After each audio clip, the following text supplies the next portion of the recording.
سلام استاد، وقتتون بخیر. صفحه من شیر شده؟ بله الان یه صفحه من میبینم، فقط باید فایل پاورپوینت رو بیاریم بالا. خب بعد همزمان بخوام تصویرم هم باز کنم پیدای هر دوتا؟ معمولا میاد. خب من الان تصویر رو اول میزنم. الان دوربینتون رو فعال کنید.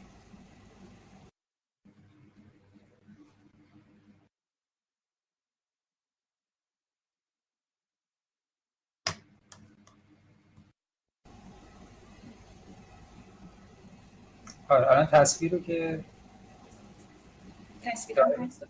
بله حالا صفحه رو بیاریم. خب الان پاورپوینت هم هست. پاورپوینت هم هست. فقط پاورپوینت رو فول اسکرین بزنین ببینم.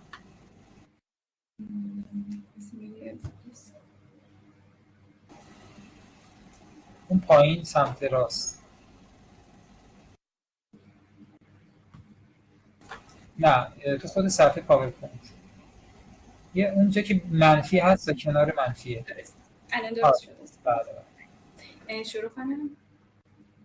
بفهمید. موضوع ارائه من در رابطه با بایدها و نبایدهای آزمایشگاهی هست که از روی متن میخوام بخونم. Assess the risk of the hazard. When you are working in a When you are working in a chemistry laboratory, there is a certain level of risk associated with each chemical you will be using. Assessing the risk of hazards means thinking about how you might be exposed to the hazard and what would be the probable result of the exposure, should it occur. So, risk assessment involves determining or estimating the probability of some adverse event occurring. This means that you will need to be thinking about the oncoming work with this chemical in terms of how you might be exposed during preparations before the experiment, used during the experiment, and after experiment. After you assess the risk, the next step will be thinking about how you can minimize the risk of exposures from the assessment by using equipment or techniques or procedures to limit exposures. The cause example provided below it for sodium hydroxide, NaOH. However, you should approach the use of any chemical in a similar manner. Before an experiment.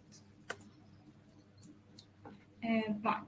You know what you are working with. You should always identify the substance you are working with and think about how you could minimize exposure to this in the experiment. For example, sodium hydroxide is commonly known as lye or caustic soda. If you are unsure, look for the Chemical Abstract Service (CAS) registering number on the product label of the chemical and look it up online using reliable sources. 2. Find and evaluate hazard information. This information is typically found on the STS, which suppliers are required to provide the end user. The label of the original container also contains valuable safety information. For sodium hydroxide, NaOH, as an example, the hazard information would include A. The corrosive levels for the solid and for solutions. In the case of NaOH, corrosive means able to burn or corrode organic tissue by chemical action. B. The effect of exposure at varying concentrations. For example, 0.05 moles per liter molar or less may cause burns to eyes or open wounds. 0.05 molar to 0.5 molar irritant to eyes and skin. And 0.5 molar or greater severe burns and may cause blindness if it comes in contact with eyes. The STS, as with any chemical, gives information on the hazards. 3.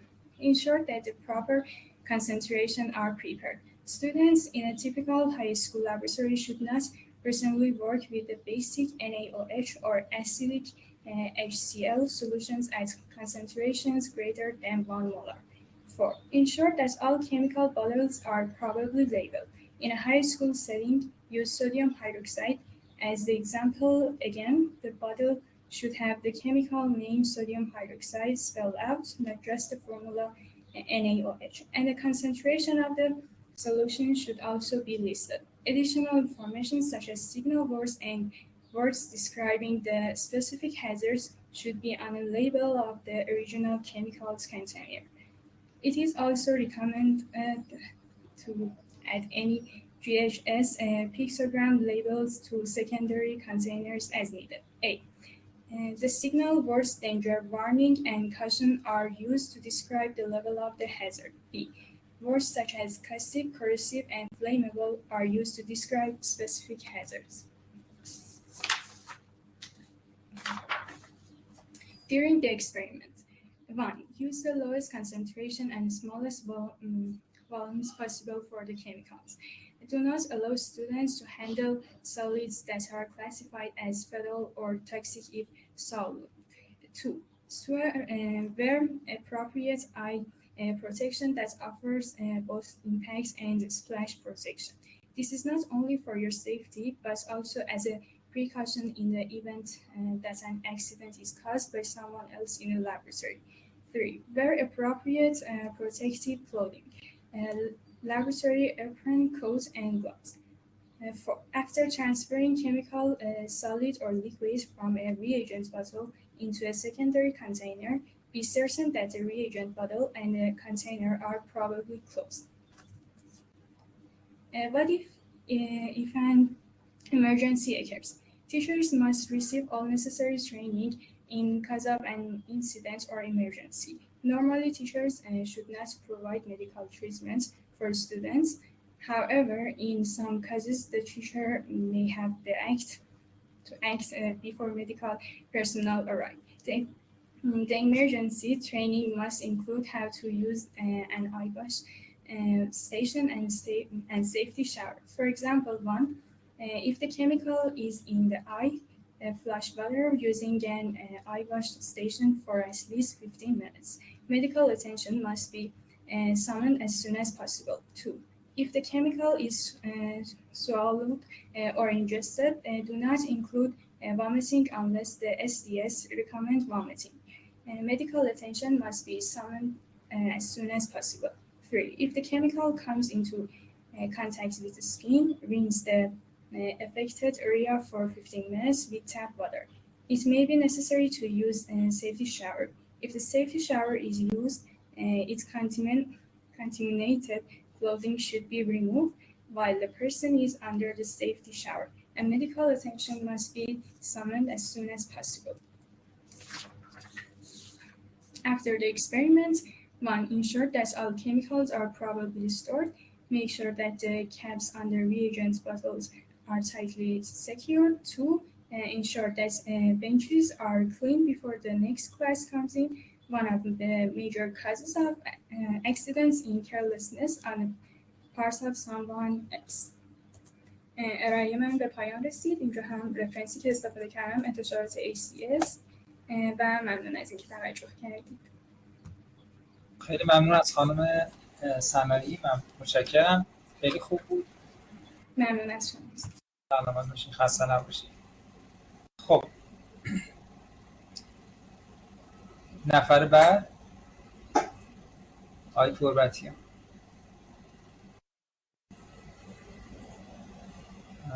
خب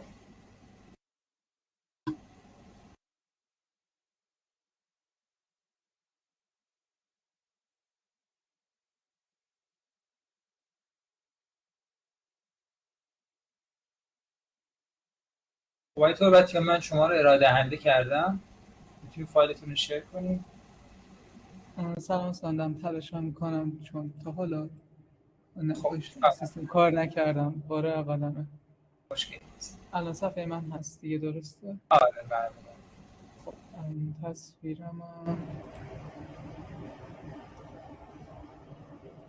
الان تصویرم هم باید باشه. بله تصویرتونم مشکل. Hi, in this presentation I'm gonna talk about the definition of biodegradable polymers. In the first, if we look at biodegradable polymer and this word, we can separate it into some other words or phrases such as biodegradable and a polymer. If we mix some of these words, we can find some another words such as polymer degradation and biodegradation. In this case, I will talk about the definitions of polymers too. During this presentation, in the first, I'm going to define what is a polymer and then its relationship with macromolecules. In the continue, I will talk about polymer degradation, biodegradation, and finally, by knowing all these definitions, I will define the definition of biodegradable polymers. And so let's begin. What is a polymer? Polymer is a substance composed of macromolecules. What's a macromolecule? Macromolecule or a polymer molecule is a molecule of high relative molecular mass, which its structures is essentially comprised or made of multiple repetition of units derived from molecules of low relative molecular mass, and these repeating units can be actual or can be conceptual. There's a point that what is high relative molecular mass? There's not any number or any mass. I didn't provide any mass about it. In many cases, especially in synthetic polymers, if we add or remove a few repeating units, the molecular properties usually wouldn't change, and or the change would be negligible.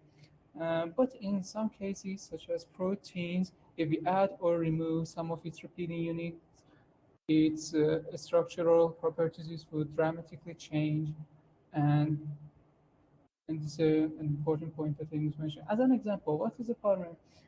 We should know this molecule. This is styrene.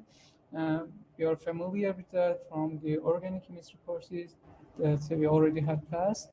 And when we want to make a polymer from styrene, these double bonds will come into the reaction, and in some cases it can homolytically cleavage. One electron we got in here, another one we got in here. If we add some other styrene molecules in here, one electron here and one electron in here, they will form a bond, which I show this with orange. As this process continues one by one, we can see some another styrene molecules added, and some new bonds will form. And these units that I show here are the repeating units of our polymer. And it continues. This is only a part of a polystyrene that I show, and this R group shows that this repetition can continue for a long time.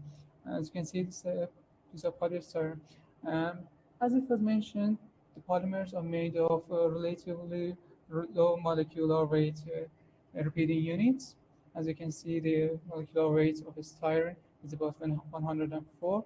But when you're talking about polystyrene, its molecular weight can vary from 500 to 8 million. And this 8 million is nearly 77,000 of, it contains 77,000 of repeating units. And we continue.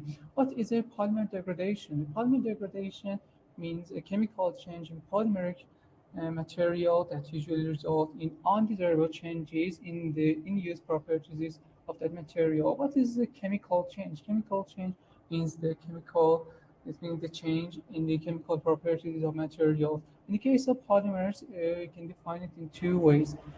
In some cases, some new bonds will form, so we call it cross-linking, and in some other cases, our macromolecule will separate into different molecule with lower molecular mass. In such cases, such as vinyl polymers and polyamides, and this relation is accompanied by decrease in molar mass. Some bonds in our macromolecule will destroy it, and some cases, such as polymers with aromatic rings in their main chains, such as polyethylene terephthalate, and some new bonds between different chains will form, and we call it cross-linking. In this definition, we called it this degradation causes undesirable changes in the in-use properties of the material, but not in all cases this is true. In some cases, such as biodegradable polymers, as I will mention in the last slide. Talk about that we want our polymer after a period of time, it will degrade into environmentally acceptable substances in the environment. So in this case, it's a really good property and it's not a bad property. There's another definition, and that is biodegradation. What is biodegradation? Biodegradation means breakdown of a substance catalyzed by enzymes in vitro or in vivo. Before talking about what is in vitro and in vivo, I have to mention that biodegradation is about all different kinds of molecules. It's not essentially about polymers. We can have another molecules that can break down into the simpler forms of matter or simpler molecules, and in that case we call it biodegradation too. But what is in vitro? In vitro means in glass, referring to a study in laboratory usually involving isolated organ, tissue, cell, or biochemical systems. On the other side, we have in vivo, which means in the living body, referring to a study performed on a living organism. If we want to categorize biodegradation on the basis of hazard assessment, we can classify it into three groups. The first group is primary biodegradation, which means the alternation of chemical structure of a substance resulting in loss of a specific property of that substance. The other one, which is the main point uh, in our discussion about biodegradable polymer, is environmentally acceptable biodegradation. This means that biodegradation to such extent or to a degree that removes undesirable properties of the compound. This is often corresponds to primary biodegradation, but it depends on the circumstances at which products are discharged into environment. The thing which is really important about environmentally acceptable is that the final products of biodegradation should be disposable into environment. They shouldn't be harmful to the environment, and this is the most important point about it. At the end, there's ultimate biodegradation. It means complete breakdown of the compound to either fully oxidize or fully reduce simple molecules such as carbon dioxide, methane, nitrate, ammonium, or water. In this case, sometimes we call it mineralization, and it's not always it's not really good. There's a point about biodegradation that biodegradation is not really good thing at all times. Sometimes biodegradation can cause the production of much more harmful products to the environment. And now we know what's a polymer, we know what is polymer degradation, and we know biodegradation too. Now I can talk about what is biodegradable polymer. It means a polymer susceptible to degradation by biological activity, the degradation accompanied by lowering of its molar mass. In the case of polymer degradation, I call that we can have two kinds of degradation. One of them was breaking down of some bonds, formation of low, relatively low molecular weight chains. In some other cases, we have cross-linking and increasing in the molecular weights of our polymer. In the case of biodegradable polymer, it is really important that the activity that's caused by biological, microorganisms or other things, it causes the lowering the molar mass of our polymer. The other point is that this kind of biological activity can be any kind of biological activity. It's not essentially catalyzed by enzymes. It can contain any kind of biological activity. And there's one other point that this biodegradation is a useful property. It is what we want from our polymer after its in use period of time. We use it for a special period of time. We need that the polymer enter into different environments such as marine environment or compost, sludge, or other different environments. It needs to be degraded, and it's another case. I think that my time is really going to finish, and this is my reference. It was all these definitions come from the IUPAC Gold Book, and I hope everyone enjoyed this and learned something new. Thanks for your attention. خیلی ممنون آقای تربتیان، متشکرم از ارائه خوب شما.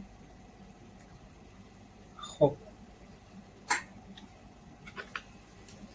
آقای رحمانی داریم و خانم فخاری. خانم فخاری شما میخواین ارائه کنین امروز؟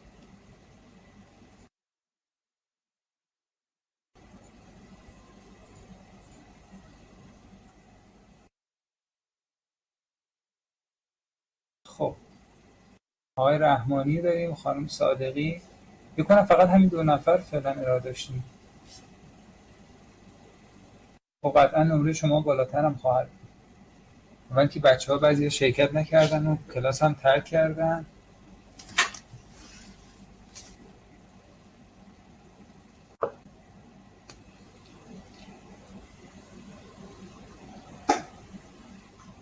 آقای توبتیان بفرمایید. اصلا من حالا سعی کردم که یه جوری ارائه‌ام باشه که بیشتر از رو خود متن باشه، که حالا کسایی هم که حالا یه مقدار مثلا ممکنه که متوجه نشن صحبتامو، یا مثلا من اشکالی داشته باشم تو ارائه‌ام، بتونن که راحت متوجه بشن. و صرفا نمی‌خواستم که یه روخونی باشه، از این سمت هم خواستم موزش به حدی باشه که خب بالاخره درس زبانه، یه مقدار مثلا با واژه کافیه واژه‌ها باشه. بله درست. خب مشکلی نیست، من حالا قابل قبوله. معمولا خب پاورپوینت بهتره که نوشتی کم باشه، ولی با توجه به این که حالا همین که شما گفتی بچه‌ها بتونن مطالبی که شما میگین دنبال بکنن، نوشته حالا توی این مورد استثناءً نوشته داشته باشید مشکلی نیست. خب کسی از بچه‌ها دیگه تمایل داره که رای داشته باشه امروز؟